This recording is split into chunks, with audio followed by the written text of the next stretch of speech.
윤석열 대통령이 내란 혐의로 기소되면서 시선은 이제 법원으로 쏠립니다. 이르면 오늘 사건을 심리할 재판부가 결정될 전망입니다. 취재기자 연결돼 있습니다. 김태원 기자. 네, 검찰 특별수사본부입니다. 네, 윤석열 대통령 사건 어디에서 심리하게 될까요?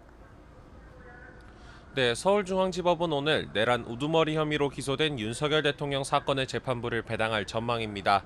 다음 달 몇 차례 공판 준비 기일을 거친 뒤 늦어도 3월부터는 본격적인 심리가 시작될 텐데요. 현재로선 중앙지법 형사 25부에 배당될 가능성이 커 보입니다. 내란 혐의로 기소된 피고인들 가운데 군사법원에서 재판받는 현역 군인들을 제외하면 형사 25부가 사실상 내란 사건을 전담하고 있기 때문입니다. 이렇게 되면 재판부가 윤 대통령 사건을 김용현 전 국방부 장관 등 공범들 사건과 병합해 심리할 가능성도 있습니다. 네, 윤 대통령 입장에서는 앞으로 탄핵 심판과 형사 재판을 동시에 받게 되는 거죠.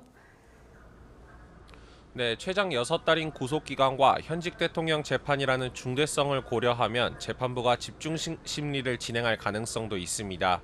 이명박 전 대통령이나 박근혜 전 대통령의 경우도 주 3회에서 많게는 4회까지 공판을 진행했는데요. 윤 대통령이 이미 매주 화요일과 목요일 탄핵 심판을 소화하고 있는 점을 고려하면 헌재와 중앙지법을 오가면서 일주일에 최소 3번은 밀도 있는 재판을 받을 가능성이 큽니다.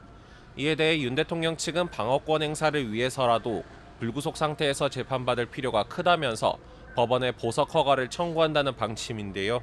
사건이 배당되면 재판부는 윤 대통령 측과 검사 측 입장을 들어본 뒤 보석 허가 여부를 결정할 것으로 보입니다. 윤 대통령 기소되면서 수사는 이제 마무리 단계로 보이는데요. 남은 쟁점들은 어떤 게 있을까요? 네, 윤 대통령 등 주요 피고인들에 대한 공소 유지나 추가 수사가 필요한 의혹들이 있는 만큼 특수본 체제는 당분간 유지됩니다. 윗선에 대한 처분만 이뤄졌을 뿐이지 공범 사건이나 각종 고발 사건도 처리해야 한다는 건데요. 국회 봉쇄나 선관위 침투 작전에 관여한 일선 군 지휘관들이나 주요 인사 체포조 활동에 관여했다는 의혹을 받는 경찰과 국방부 조사본부 관계자들에 대해서도 수사가 이뤄지고 있습니다. 또 검찰은 앞서 윤 대통령을 기소할 때 내란 혐의만 적용하고 대통령의 불소추 특권이 적용되는 직권남용 혐의는 제외했는데요. 만약 윤 대통령이 파면된다면 박근혜 전 대통령 사건과 마찬가지로 직권남용 혐의로 추가 기소하면서 구속기간 연장을 시도할 가능성도 거론됩니다.